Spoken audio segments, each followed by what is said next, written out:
শুরুটা দেখে আসছি, হয়ে যাচ্ছে শেষ। প্রতিদিন মন ভরে দেখছি, খাইতে পারিনি এখনো বেশ। কিসের কথা বলছি জানেন? বলছিলাম তরমুজের কথা।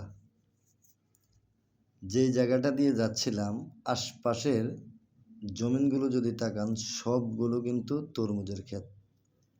আর এই মুহূর্তে যে রাস্তাটা দিয়ে যাচ্ছি, দুপাশে খেজুর গাছ, খেজুরের রস ছিল প্রচণ্ড। ভিডিওটি আমার অনেক আগের করা।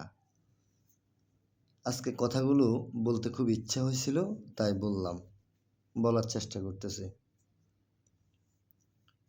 আমরা যারা ফেসবুকে কাজ করি, একটা ভিডিও করার জন্য আমরা অনেক কষ্ট করি। দেখেন, আমি এই মুহূর্তে যে জায়গাটি ভিডিওর মাধ্যমে দেখাচ্ছি, এটা আমার হোম ডিস্ট্রিক্ট এবং নিজ বাড়ি থেকে প্রায় ৭০-৭৫ কিলোমিটার দূরে।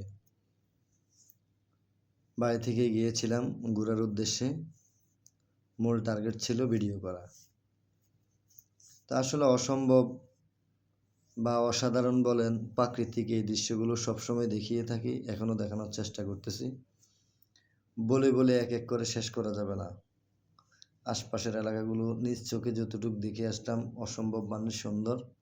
এটা আমাদের এই নোয়াখালীর একটা অংশ, একদম দক্ষিণ নোয়াখালী বলা যায়। তো দেখে আসছিলাম তরমুজের চারাগুলো যখন রোপণ করা হয়েছে, বা চারাগুলো দেখা যাচ্ছিল অল্প অল্প ছোট ছোট।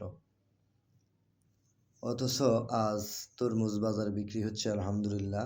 এই পবিত্র মাহে রমজানে সবাই ইফতারের সময় তরমুজের স্বাদ নিচ্ছেন।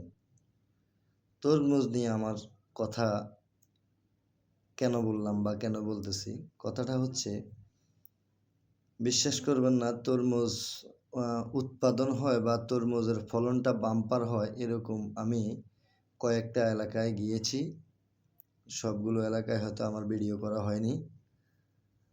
যে পরিমাণের তরমুজ আমাদের দেশে উৎপাদন হয়, যে পরিমাণের তরমুজ আল্লাহ আমাদেরকে নেয়ামত হিসেবে দান করেন বা নেয়ামত হিসেবে দেন, সেই হিসাবে তরমুজের এত দাম কেন রে ভাই?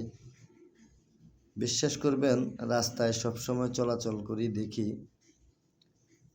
৩টা থেকে ৪টা বিকেলবেলায়, এই সময়টার মধ্যে যখন তরমুজের খুব দোকানগুলোতে ভিড় থাকে, মানুষ রোজার দিন কেনাকাটা করে, অসংখ্য কিছু মানুষ, আমি মেনশন করব না, অসংখ্য কিছু মানুষ চোখ ভরে তাকিয়ে থাকে, কিনতে পারে না।